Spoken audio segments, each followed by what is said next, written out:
Welcome to Resilience Gone Wild.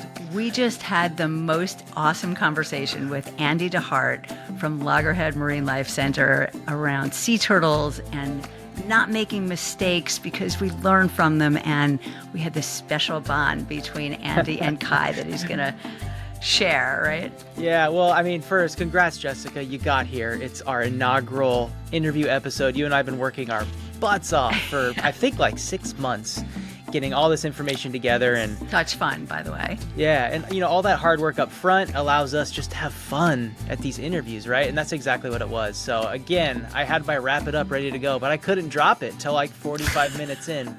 So, but I think this is another example of like, oh, hey, here's my friend Andy. You keep it so casual, and then you start reading his resume. I'm not going to spoil it, but Andy is about as deep and as passionate and is about as relevant in this world, I think, as someone can get, including mentions in USA Today, the Discovery Channel, the aquariums he's worked on, which, you know, through the interview discovered that he worked at the Omaha Henry Dorley Zoo, the opening of that, yeah. Where I'm from Nebraska, and I fell in love with aquatic life walking through that aquarium. And to know that I probably saw Andy scuba diving with a tiger shark. Oh my God, that's right. As a 8 or 9-year-old walking through there, just going, really... oh my God, there's a guy in the tank with that big shark. Well, and as we'll see, he has this beautiful story about this tiger shark that he got there. And it's like, it's very cool. And again, congratulations. And yeah, what other emotions are you feeling right now before we get to the interview? I'm just on such a high. Like, it's so much fun to have these conversations with people who are so passionate and also so inspiring and have brilliant, important things to say about both the world of nature they live in and what they've learned about becoming more resilient themselves from witnessing the world of nature. So, yeah. Yay.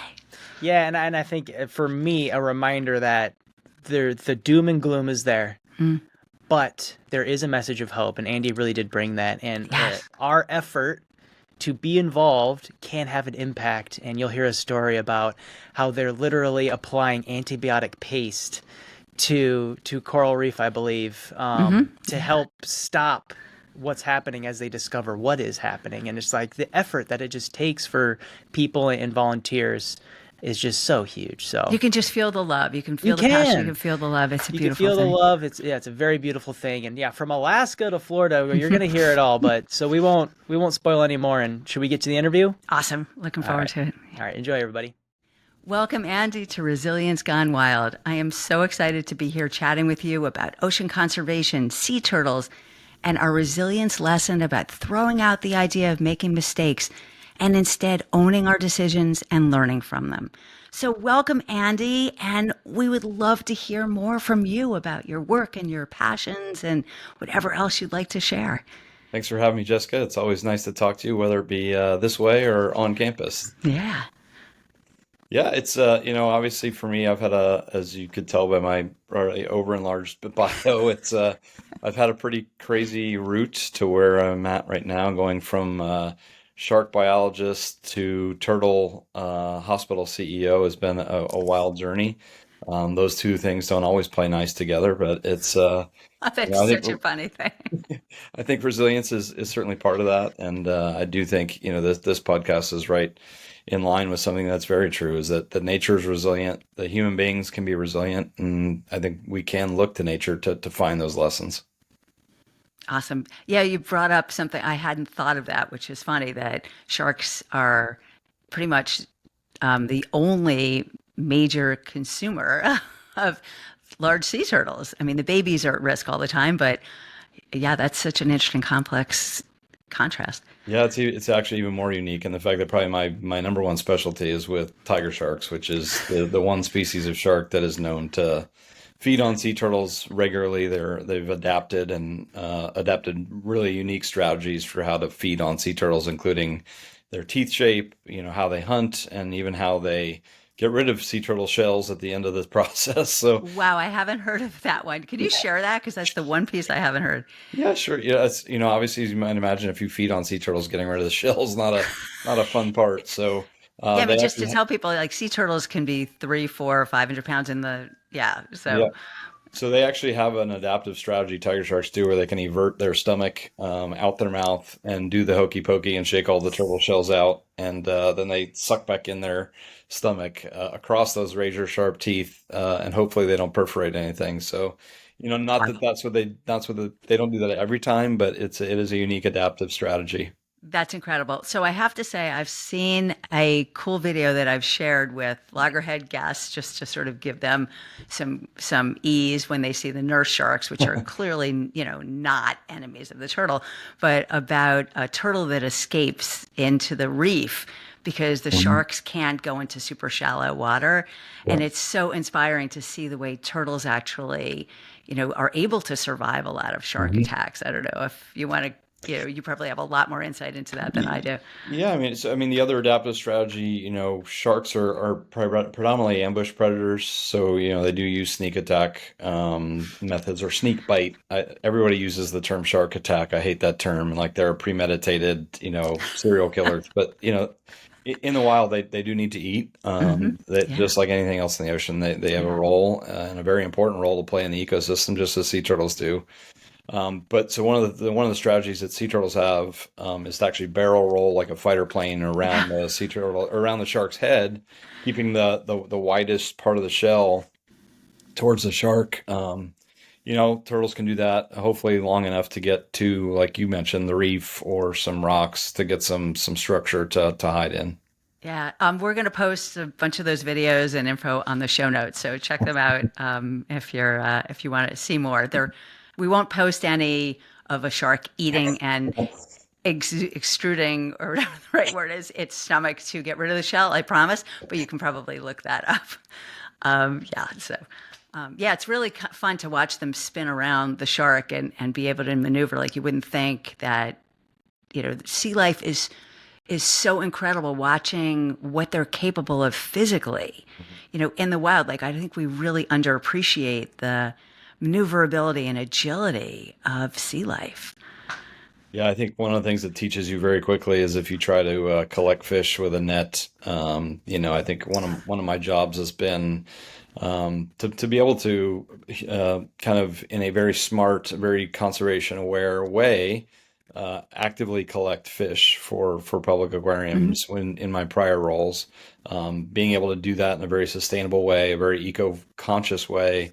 But nothing will teach you better that fish are really good at evading things than trying to catch them with a vinyl net when you're kind of ungainly, you're not very fast underwater. It's not our element. So you actually have to use your most powerful muscle, which is your brain, which is in fact much bigger than our fish brain. So you got to use the human's ability to outthink a fish rather than outswim it, because you won't catch it that way. Yeah, it's a really important lesson. Use what our superpowers are, not what we'd like them to be. Absolutely. Yeah. What comes up for me around the story of the shark and the turtle being in the same space is, the turtle goes out to eat in the deeper water. It can't only, I guess, live in the reef where where they're safer. And this whole, sense of being aware of your environment, but having to take risks, gets to this whole beautiful story of not making a mistake. Like, you do the best you can in that moment, and that's what the whole story of the balance of nature is, right? Like, we have to take risks. Right. So, is anything, got a good story for us around Yeah, that? I think it's a two-part lesson. One, you have to take risks, but I think every day is a little risky. So I think you don't, everybody kind of thinks about sea turtles and what they eat. A lot of people don't realize that every species of turtle has a very different diet. The leatherbacks, which are the biggest sea turtle species, they eat almost their weight per day in jellyfish, or I call them jellies because they're not fish. Hmm. So, this is the largest species of turtle that's been adapted to eat this thing that's like a sack of jam. And they eat a lot of those. They eat them in the very deep ocean pelagic waters. So there's not a ton of predators, but you do talk about the three that are more reef dwelling species, the green, the loggerhead, and the hawksbills. When they forage, the loggerheads eat crabs and lobsters. The green sea turtles eat seagrass, and the hawksbills eat sponge almost predominantly. So I think each of these has adapted their own strategy for how to hunt and where that's going to dictate that they live. But Certainly going out feeding and paying attention to where food is a risky endeavor for these things. I think as humans, I can look at my own career and where I took the biggest risks are where the biggest rewards were. Um, and I think, for me, those two life lessons were most played out. As a budding marine biologist, I started at the aquarium in Baltimore when I was 15, the National Aquarium. My first opportunity to do a full-time job was at the Henry Doorly Zoo in Omaha, Nebraska. Both my parents grew up in Nebraska at the age of 17. As you mentioned, my dad joined the Navy to get out of Nebraska as quickly as he could. So I think when I told my parents I was going to go as a budding marine biology to Nebraska, they were trying to wave me off that path as hard and as fast as they could. But this was back, dating myself a little bit. This was back in 1995. This was long before a lot of the aquariums that people know today or have been opened. So there was not a lot of aquariums opening. And for me, it was a chance to go to help build an aquarium, which was a rare occasion. And then also I was able to take care of the big shark exhibit there and be the primary aquarist there. So I think that was a risk. I was there for about 4 years, came back to the aquarium in Baltimore. And then I think the other risk that I took was when I was at the aquarium in Baltimore, the National Aquarium, there was another aquarium that was not affiliated, the National Aquarium in Washington, D.C., in the basement of the Commerce Building, and arguably the worst aquarium in probably the country, if not the world. Well, I mean, the basement of the Commerce Museum sort of says that, right? Yeah, we changed that to the lower level of the Commerce Building once we renovated it. But I think when we took it over, it was the basement of the Commerce Building. It was dark, it was dingy. We renovated 60 out of 65 exhibits with a NOAA grant, and really kind of turned that space around. We were able to focus that aquarium on America's aquatic treasures. People come to DC for a pilgrimage to see everything about our nation. So, I think everybody was saying, you're crazy. And in fact, I went down to do the first survey of the space for National Aquarium and was asked my opinion. I said, run for the hills. Come back to Nebraska. Yeah, they said, don't run. They said, we're not going to run for the hills. We're going to take it over. And I said, well, I'll go down and help be part of the renovation. We had some amazing team members that we inherited when we took over that facility. And I was down there for 7 years. Ultimately, that facility closed. Just, the whole Commerce Building was being renovated. It wasn't a great space for it, size-wise. But, I think for me, that was probably the riskiest career move I made. But ultimately, I think taught me, number one, a lesson. And, we had an amazing executive director there that taught me a lot about leadership. So I think to me, it was, there's no reward without risk. Yeah, I mean, the team that you've built, you remind me of the team that you built at Loggerhead, and you as a leader there is just so awe-inspiring to see the passion and the commitment and the respect that everyone has for each other and everyone has for you and for all the visitors and all the great work that's done. And thinking about the Nebraska aquarium, I mean, these people have probably, most of them had never been to the ocean, right? So, the idea of exposing people to the beauty and importance of our oceans is kind of mind-blowing. And at Loggerhead, even though we're on the water and it's only a few miles, to get there from the communities that are just off the water, most of those kids have never been to the ocean and know nothing about it. So watching these school groups come in and learn and be so beautifully connected to the work that Loggerhead does about both ocean conservation and, exploring what the brilliance of marine life is. Sorry, guys, I got to jump in. I've been chomping at the bit. I'm from Nebraska. Oh, and awesome. I grew up going to the Omaha Henry Doorly Zoo. Yeah. I fell in love with the ocean because of that aquarium. That's awesome. And here I am on the other side, and Andy, you played a role in that. And Jessica, to your point, it is so incredible because we don't have access to the oceans. And God, I had to jump in and let you know that you had a profound impact on my childhood, which is crazy. That's so what cool. are the odds, right? Like this was small world. All right, I'll let you get back to it. That's awesome. Thank you. It's interesting though, because wait, Kai, stay on for a sec. I was at the Chicago Shed Aquarium this weekend. Yeah, but I was, really awed by the combination of local sea life that they highlight, and the conversations that were going on around me, where parents, a lot of fathers, were showing their kids and talking about, these different breeds of fish in like really knowledgeable ways. I mean, this is a community that does know its local waterways and does have a relationship with them. And then they go to the ocean part and see the sharks and the turtles, and it's like a completely different world that that opens their eyes up and their imaginations up. It's this, being off the coast is really cool to bring both of that, like your local Americana world of marine life and ocean. I mean, marine life and fish. So, Yeah, absolutely. I mean, I think that was a big choice for me going to Nebraska. Is these are people that will probably in their lifetime not ever snorkel with sharks. They're not going to snorkel with stingrays. They're not going to see a parrotfish. So for me, that was also part of the decision. Also, I was 22 years old, so I was just looking for a job. I mean, I think that's part of it, and a great job. But I think it also weighed into my decision to help open the aquarium in Toronto. Ripley's Aquariums is actually part of Ripley's, believe it or not, which is a over 100-year-old brand. Most people are not aware they actually have three world-class aquariums: one in Myrtle Beach, one in Gatlinburg, Tennessee, and and I got to open the one in Toronto, which was the newest one.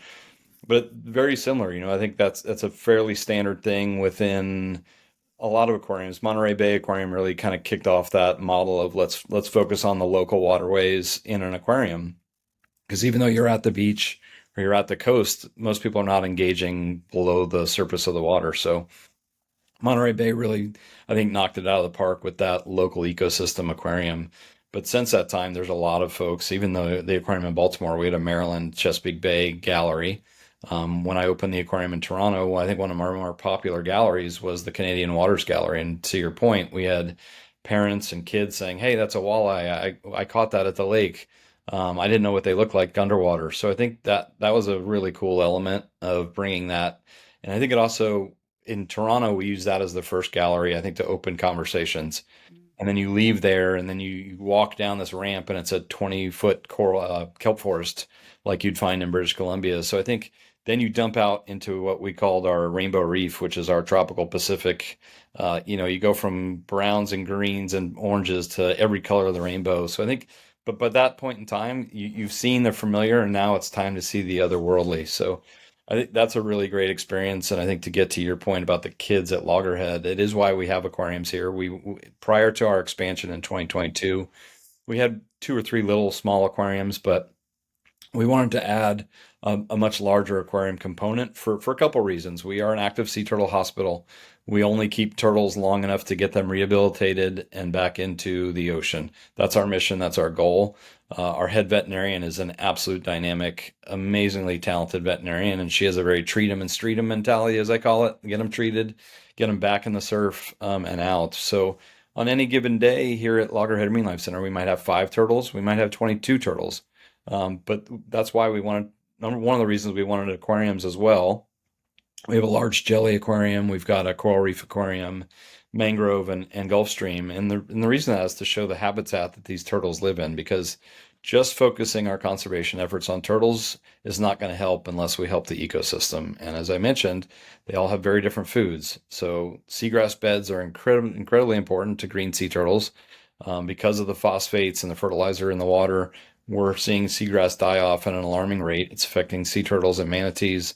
The coral reefs are struggling due to temperature in the oceans and the disease called stony coral tissue loss disease. And then we also know that, so that's affecting sponge and coral reefs, and then all the animals that live on those, the crabs, the lobsters that the loggerheads live in. So I think it was important for us to show the habitat side of things, not just the sea turtle thing. Yeah, I mean, I have to say that, I grew up in Manhattan, total city kid, didn't really get exposed to, didn't get exposed to the ocean and marine life and nature the way, I mean, I lived across from Central Park, but it wasn't, and I went to the zoo all the time, but those were the days where the cages in the zoo were like, right? It was great to be a kid because the elephant was like this far from me, right? But not so good for the elephants. And I moved into the beach with no expectations. There's no idea that our area was both the densest sea turtle nesting place in the world, only maybe after someplace in the Middle East, Mhm. and that we were right next to the Gulf Stream, and that the snorkeling and scuba diving, walking distance from where I lived, was like Yeah. one of the best also. So I went over to a loggerhead to volunteer because I fell in love with the turtles. And the spot that was open, because it was just opening, were the aquariums. Mhm. So I knew nothing. Like, I mean, I walked in and I got trained by, on site by these amazing volunteers who are passionate, past, marine biologists, and learn these incredible stories of nature and nature's conservation and the balance of nature. And I learned about the parrotfish, which is literally how this all started, where it's like these turtles have a role. They eat the sponges because they need to have a balance or else they'll overgrow. So we need to protect turtles. We need to protect the ocean so that we can protect turtles, so that they can eat the sponges, so that they can eat the jellies so they don't overtake and all that. And the parrotfish, who eats, and there's an episode that's coming up about it, that the parrotfish that eats its favorite food of algae and cleans the coral out and then makes sand. Like, crazy stories of the importance that we just totally underestimate and don't think about. So, it changed my life to, hear these stories. That's one of the main reason I'm offering them back to people and getting people like you on, who like have been living in this world literally and have so much important stuff to offer us. So thank you for the work you do and all that you're bringing. And none of it seems like you could ever look at it as a mistake, as you said, in terms of learning, right? Like every risk you took, every choice you made, putting the nurse sharks in, and everybody going, isn't there enough space for these nurse sharks in there? Like, aren't they? And you'll walk by and be like, you know what? I'm the shark guy. I know how much space they need. I promise you, they're happy there. Like, so, this Yeah, I whole, mean, I think obviously there's been a lot more focus as there should have been. You mentioned the old Bronx Zoo. The AZA is an organization that's leading kind of this global change in how people and animals interact. And even, CITES and other organizations have actually put out a lot of press lately that say without zoos, aquariums, and botanical gardens, there are uncounted numbers of species that would probably be extinct, whether that be the golden lion tamarin, whether that be the pillar coral. These are what organizations, although we're not part of AZA because we're more of a sea turtle rehabilitation hospital than we are a major public aquarium, but all these organizations are focused on conservation. We don't, the staff that work there are not driving BMWs. These are animal care staff that are dedicated because they're passionate about not just working with animals, but working with animals in a way that protects them for the long haul. And I think for me, it's really looking at, especially what we see with what's happening now in the polar regions of our country and in our world, of, if people had never seen a polar bear before or a walrus before, would people really care if they disappeared? Um, so I think that plays a big role in the mission of zoos and aquariums and botanical gardens and nature centers and science centers, is having that explanation, having that experience. Because, for me, I was very lucky. I saw my first shark at age 4 or 5, snorkeling with my dad. I learned how to snorkel, and then I was in Big Pine Key and snorkeling on Lou Key with my dad. Saw a 6-foot Caribbean reef shark. That's a bathing suit soiling experience when you're 5 years old. Um, I'm not sure if literally or figuratively, but I think it is. It's quite an experience at 5 to see a shark that's bigger than you are.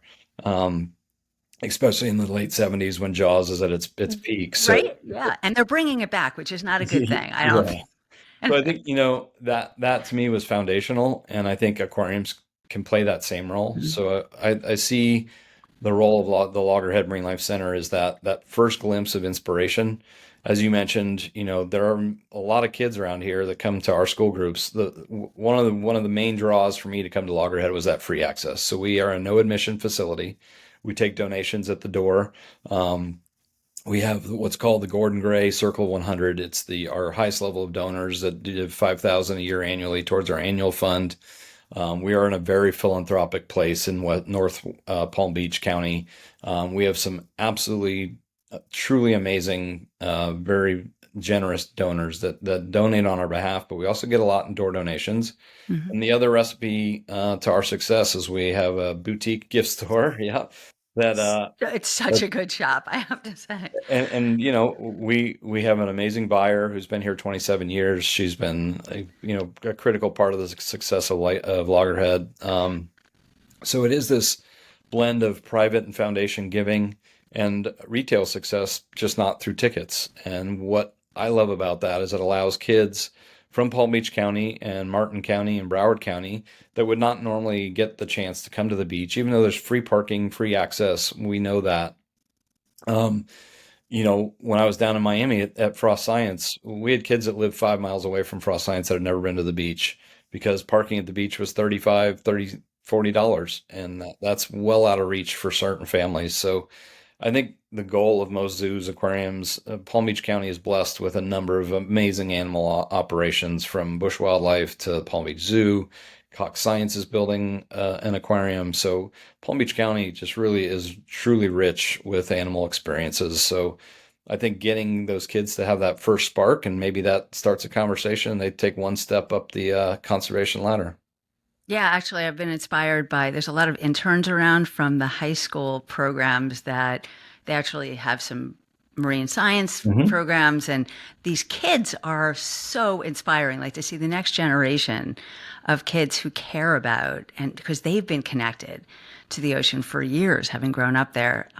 So it's just it's inspiring to be around a generational, multi socioeconomic sort of experience in a very sort of county, right? Or area.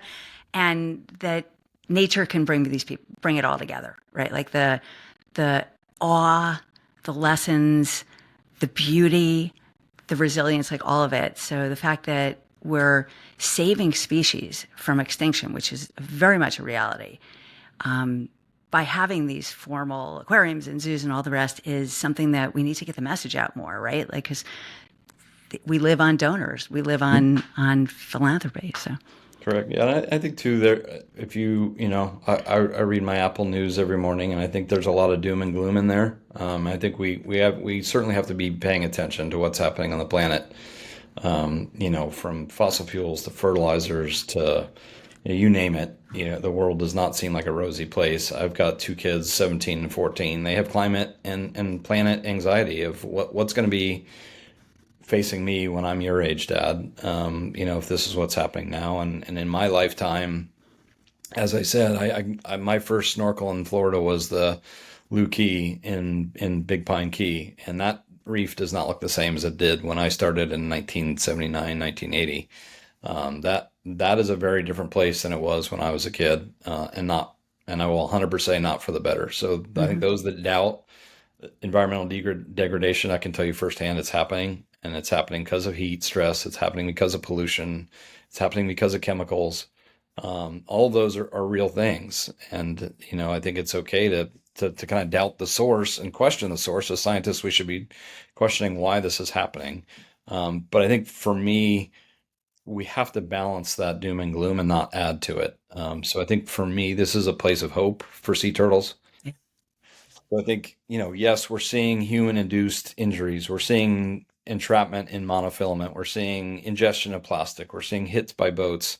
But at the same time, when we do a beach release to 2,000 people and the turtle crawls down the beach and heads back into the ocean where it's supposed to be, I think those are uplifting and inspiring stories that we need to balance those. Another great story I think of resilience is coral reefs. We're hearing, last year was absolutely detrimental to Florida's coral reef.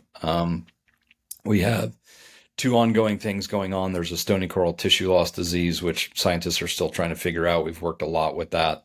But what we found from a resilience standpoint, if humans get engaged, we can put antibiotic paste on certain corals and stop the progression of the disease. It's a very labor intensive thing. We've also last summer had the most extreme heat that we've ever had. We had aquariums and government agencies working around the country, not just around Florida, pulling sensitive corals out, like the pillar coral, which is a iconic species that's almost near extinction in Florida, pulling those out of the ocean, holding them until water temperatures went down and the disease pathway makes its course, to hopefully go back and restore those. And people like Florida Aquarium, Frost Science, and others, SeaWorld, are working very closely on that issue. So, I think those are the things that give me hope, and I think that's why I think one of our roles at Loggerhead is to tell the hope stories, not just, hey, you got to, people only want to hear so often how much they need to change their behaviors. If you can tell them why, and you can show them a positive case on, hey, this is where your plastic ended up, or this is, why you need to take your fishing line away from the pier and put it in one of the disposable containers, or even better, the recycling containers. And this is what it will help. This is a hope story, not a feel bad story. Beautiful. Such a beautiful, important statement. So I hope everybody will rewind and listen to that again. And it reminds me, Andy, of the decision you made to go to Nebraska as a kid. And you said, and it seems like your parents were like, this is going to be a mistake, that whole construct of mistake. And just the commitment that the people in the world of these, what I call purpose driven, not, and as you said, they're not doing this to get rich. Nobody's doing this to get rich. And it's actually the other way. Like, it's that there's this real imbalance, I believe, in the rewards that people who follow their passions to help our world are drastically under rewarded. And it makes it really hard to feel like, are you sure you're not making a mistake by going into purpose-driven versus profit-driven? So, the people, I remember the conversation we were having in our lunch chat or our snack chat up on the deck in the spring. I think I asked you, what, a dream would be, and, what a next beautiful thing to happen. You said something about you would love to have some extra cash to just give your team, a bonus so that they could get a little relief from the financial pressure they're all living on.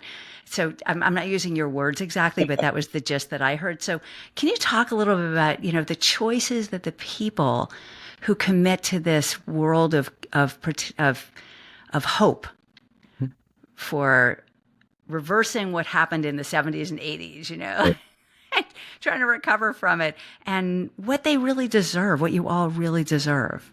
I mean, for me, I'm a biologist at heart, so I don't think anybody deserves anything. I think you got to work incredibly hard for whatever you want in life.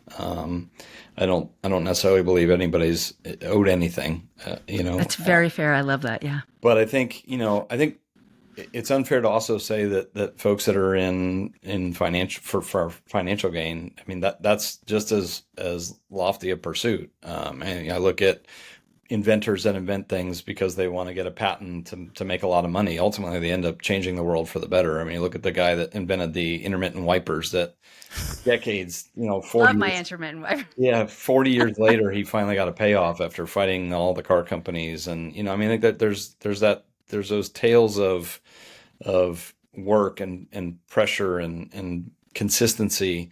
I think that's a great story. The guy that designed that ended up eventually making millions of dollars, but it took a long haul.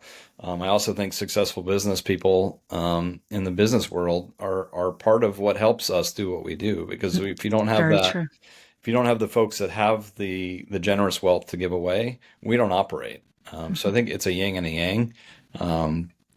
I do A know balance, just like balance. the shark versus the turtle, right? Yeah. Like, everybody's in balance. So I think whether you're in humanitarian work, feeding homeless, we've got so many great organizations that are doing humanitarian work in Palm Beach County as well, from, the Ark to El Sol. I mean, I think there's some amazing places that are focused on the human side, but I think there is certainly a subset of people that are pulled to the nature aspect, whether that be national parks, land stuff, furry raccoons, or scaly sea turtles. But I think it is important for people to know, our animals eat better than even I do. I'm the CEO, and our animals get a better food budget than I use on a monthly basis. Lobster sometimes Yeah, too that people get. lobster's oftentimes on the menu. So I think it's understanding that these people are doing this for their passion. I think there was a time period where, and there still are, there's critics of zoos and aquariums, and that's the best part about America. They're able to be critics if they want to be Mhm. critics, but I would just challenge that to say that most of the people in that business are not in it to make money. They're not in it. And even the organizations, most of them are 501c3 nonprofit organizations. Mhm. And that money, like it does here at Loggerhead, goes right back into the organization. If we want to build a new program, renovate a facility, operating a campus this large, literally, less than a block from the beach, that salt water tears apart our HVAC units, it tears apart our vehicles. So the annual upkeep for our facility is quite large. Our just even anybody who knows the Florida insurance market knows that our building insurance is quite expensive for Loggerhead. So I think it's having people fully understand what a 501c3 is and where that money can go. But yeah, I mean, ultimately, those folks that choose to work for us do choose, to take a passion job, not a profit job.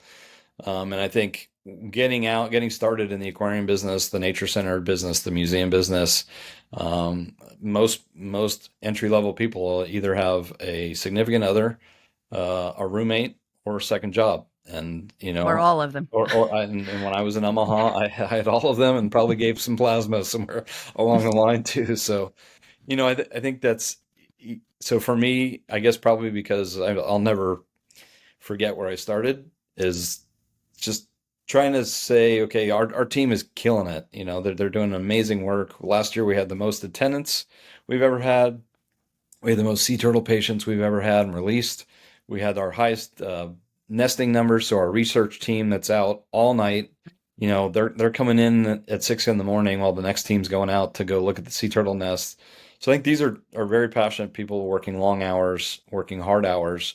That to me, no matter what we're doing, it really is the team that makes it worthwhile. And I think if you talk to the bush wildlife staff, they would say the same thing. It's Absolutely. Yep. They're slotted to come do one of yeah, these. I As well. think it's a common thread among environmentally serving organizations is you have passionate people. And for me, yeah, if I had a giant wad of cash, what would I do with it? Aside from some building improvements, I think rewarding our staff that have worked really hard. Yeah, I mean, this it's interesting because I think this probably happens every generation, but I'm witnessing it as a parent of kind of people in the kids in the new generation in their 20s, that there's this passion for and pressure from us older generation to fix and heal and take care of our planet. Mhm. And there's this huge sense of hope that you know, it's going to happen. We've turned a corner. We're worrying, and there's no negative in for many people about caring Mhm. about our world versus caring about just profit. But you've really inspired me in the times I've heard you speak about how they can go together. Like we can, we need to have purpose driven, I'm not going to call them nonprofit, purpose driven organizations that are sustainable, Mhm. that between all of the forms of funding, and that should be something we're proud of as opposed to we should suffer if we follow our passions. So Right. Well, I mean, I think you're an that's also inspiration. probably a perception on nonprofits that we don't always run as a shrewd business, Right. Yeah. because the profit is really the only way you really sharpen that pencil. But Yeah. I think what's been interesting for me is always looking at even on the animal side is how do you maximize your budget? How do you get more with less? I think that's it. It's important to understand that in the animal world, I will never cut corners. It's not like, hey, let's reuse that surgery cause, or let's skimp on the animal food, right? But there are some non starter issues that we're not going to look there for budget relieving things, but there are ways to do things better. One of those is training your staff. We have an amazing life support team here. When something breaks, our team is trained to fix it. We're It's amazing saving. to watch, like in a second, and they know what they're doing, and they swoop in and fix crazy Absolutely. stuff. But Yeah. every time we do that, we're saving Hmm. $40,000, from bringing an outside contractor in to do it for us. So I think it's capacity building. Hmm. And I think at the end of the day, trying to run your nonprofit with as tight of margins as you can, a for-profit entity, is not a bad thing. It just allows Right. you to do more. Yeah. And then if you're successful, then you can put that money back into a project or a renovation or your staff. And your lesson that you just offered us is incredibly valid and important for us as individuals, right? Like figure out the stuff that's most important, Hmm. don't skimp on it, invest in yourself, and then figure out how to, raise your whole capacity to live life stronger and more resiliently. So, thank you for that explanation of how we should all be living, not just how an organization that does good work should be living. Yeah, it's funny because I'm a diehard outdoor enthusiast. I've camped for 5 weeks in Alaska on a shark assignment, and I was just camping up. I went up to see my old neighborhood in Toronto, and we went up to Algonquin Park, which is one of my favorite places in the world. It's north of Toronto, and all the buddies I was with had, not to knock it, but cheaper, Walmart tents, and it rained for 2 days. They always joke me at me because I've got the nicest camping gear. I'm like, well, when you're doing 5 weeks in Alaska, I'll skimp on food, but I'm not going to skimp on a tent. So I think it is. It's spend the resources, where those resources are time, energy, or money, in the things that matter, that are going to keep the rain off your back, and then look at where you can cut costs to go a little bit further. And I think that's what nonprofits need to do. Yeah. And to our resilience lesson connected to the sea turtles and false crawls of not making mistakes and doing the best we can with the information we have and the resources we have and the energy that we have. Like those people who camped with you didn't know any better, right? So Right. they didn't make a mistake buying those tents. They did the best they could because that was the information they had. And now that they've experienced you and your tent and you're not getting wet for 2 days, they will make a different decision, but it wasn't a mistake to No. make the other one. No, So, I think, and huge. they're used to summer camping in Canada, which never rains, so they made the best decision at the time. But it is funny because, I mean, I think mistakes are learning lessons in themselves. When I look back at my career, although I think I've had the most career gain by taking risks, where I've probably learned the most is when I made mistakes, Yeah. whether that be in how I managed, how I led, a Yeah. function I did, a valve I forgot to turn off and flooded the floor. Yeah. I think in for me, that's important here at Loggerhead, is as long as it doesn't involve a ton of wasted revenue, and as long as it doesn't affect animal or human safety, I think mistakes have to be part of your learning experience at work. And they certainly, while I think a sea turtle false crawl is not a mistake, they are certainly seeing cues, whether that be people or light or the wrong grain sand of the, we'll never fully know what causes that. But there could be conditions like, oh wow, this beach is too hot, or this beach has the wrong sand, or that light over there is bothering me, or that there's a dog that I can hear. Yeah. I think there's a lot of things, and while not a mistake, it's a learning lesson. 100%. Yeah. Um, yeah. Important for us to remember that even if we, call it a learning lesson, that we actually do learn from it and not beat ourselves up, that it was a mistake. Also, like just be able to just shut down the negative thinking and see it as opportunity.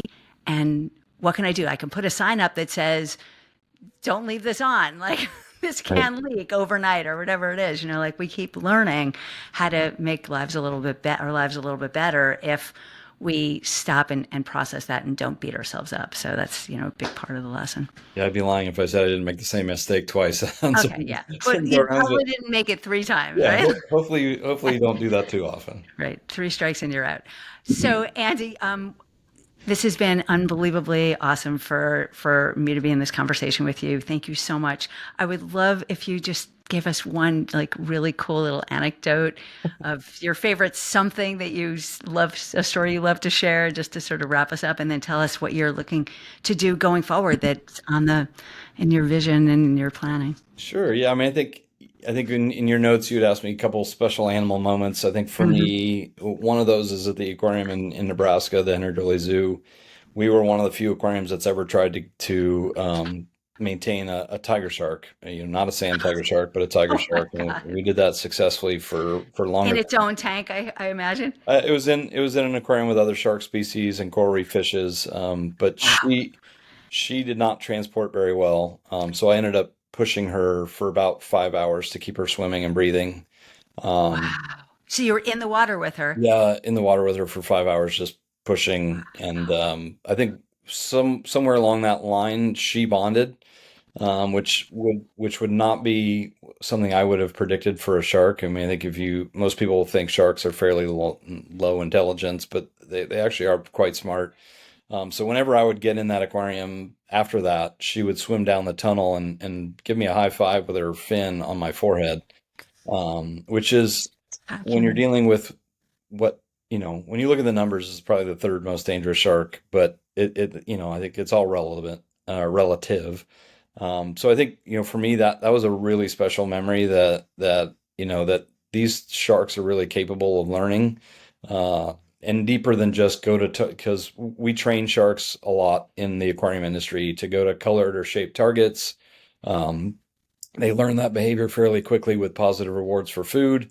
You can stop that behavior and they'll come back to it if you resume it like a month, 2 months later, which means they can retain information as well. So I think that was kind of a cool aha moment that you can't just be thinking of the biological needs of an animal. You have to be thinking of the emotional and mental needs of the animal, which is why, in our sea turtle hospital holding tanks here at Loggerhead, we actually put what look like jungle gyms Hmm. in the tanks made of PVC and pipe, and that's so that the turtles, while they're here for the short window of time that they're here, have something to interact with. That can I swim through that? Can I go under it? Can I move around it? Um, we mix those up all the time, and that's very deliberate. And then I think the other thing for me, just I think transitioning from sharks to turtles. I've always worked with turtles in the aquarium setting. I've always loved sea turtles. But I think when I started, I was like, oh man, here comes the shark guy to the turtle hospital. How's he going to fit in? But I think to your point, it's this resiliency. It's this having these experiences that start building that emotional connection. I was already emotionally connected to sea turtles, but my brand was always the shark guy. Um, so as soon as I got here, I started doing the hatchling releases. I Hmm. went out with the research team the first summer that I was here, so I got to watch a loggerhead lay her eggs. Just amazing stuff. And then actually, finally this summer, I was able to get out when they did the leatherback research, and That's crazy cool. I was out with a 950-pound leatherback named Emerald, and she was nesting. They did all the biometrics that they do. They took blood, and the research team said, "Hey, we can take you back to your car, or there's another leatherback up at the inlet if you want to see another one." I said, "Is there a third option?" They're like, "What do you mean?" I said, "Can I just stay here with Emerald?" They're like, "Yeah, but you're gonna have to walk home." I said, "That's fine." So I spent literally an hour with Emerald, watching her finish burying her nest, listening to her breathe, and then just sat peacefully by her while she crawled all the way back to the ocean. So I think for me, It's you amazing. know, as someone who's worked, in Alaska, I've been around grizzly bears, I've been around marine mammals. I've had some amazing animal experiences in my lifetime. I've been very jaded that way. I've swam with 14-foot tiger sharks, 16-foot great hammerheads. So I think this experience was epic on that level. And for me was that last bit of secret sauce that just added that extra story element to it's funny because I think when I started here, part of my job was to meet with donors, and it's connecting those kind of stories to the donor community.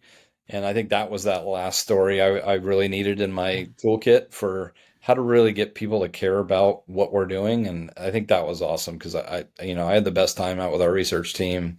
Having that experience, and I actually had a better time when the research team left, and I was just me and Right. Emerald sharing a beach, having a date night. So it was It's pretty cool. so beautiful. It was like when we watched the turtles in front of our building, nest and hatch. Yeah. and just from beginning to end, the whole thing, and witnessing and being really in the entire cycle of this part of their life Yeah. is just priceless. Like to see them come out, do the whole nesting, go back in, and then the babies and the promo, you can hear me, I'm like, oh my God, they know which way to go. Right. Like, how friggin' cool is that?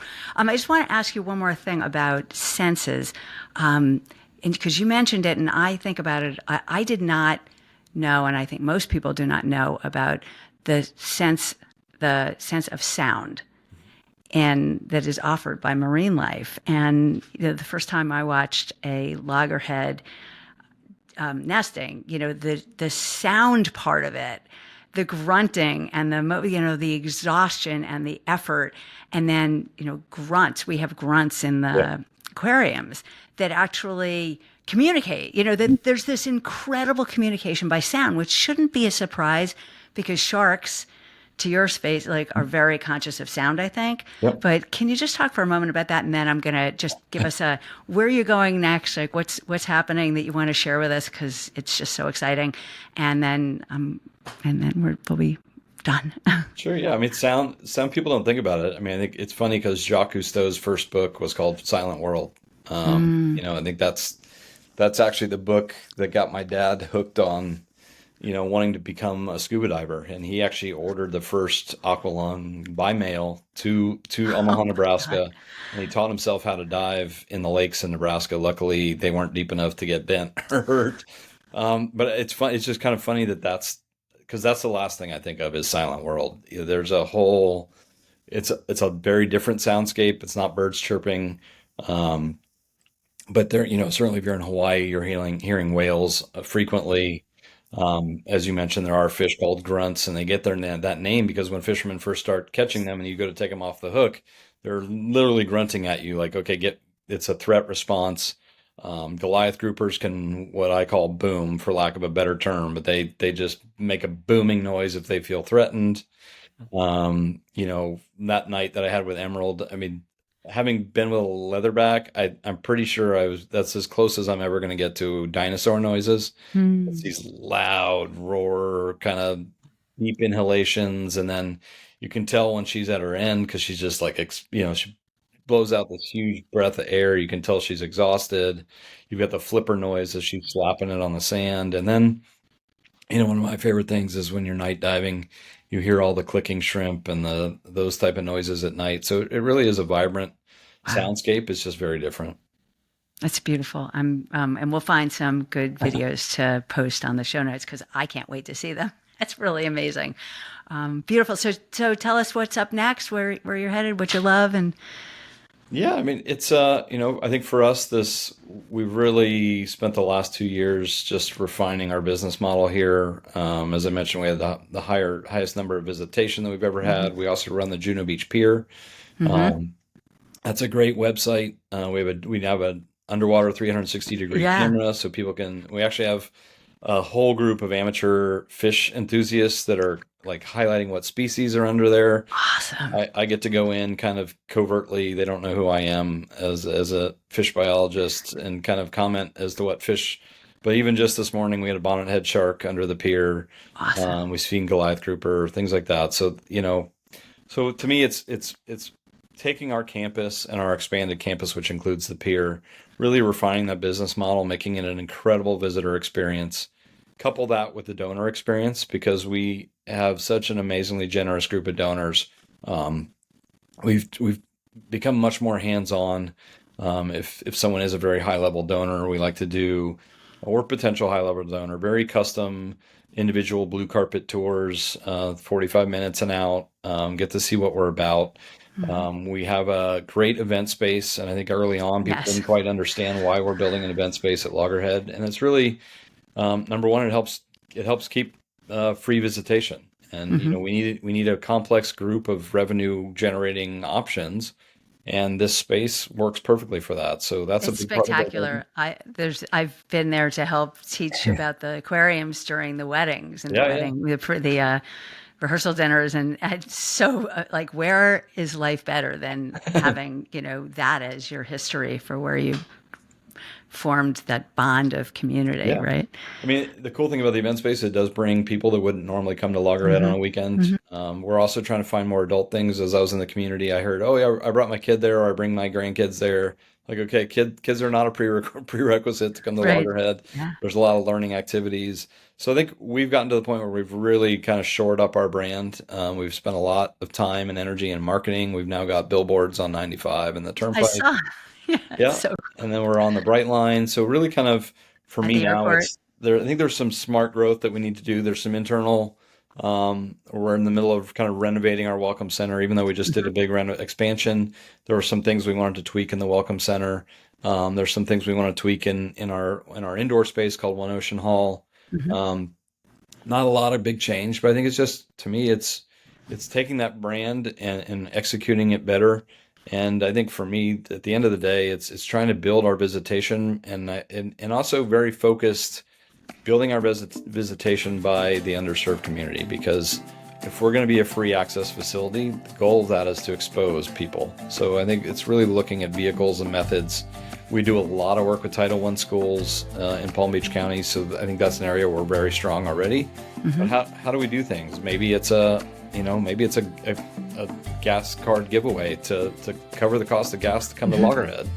I think that's one of our roles in the community, dating back to our founder, Eleanor Fletcher, is exposure to marine life for those that can't afford it. And I think that's where we really want to see some growth. Or don't know to prioritize it. Yeah. Beautiful. Thank you so much, You're Andy. welcome. It's been such a treat, such an honor. And I can't wait to get back in a couple of months down there to be on site and having these conversations. So thank you. Absolutely. Look forward to having you back on campus. Yeah. See you soon. Thanks. Okay.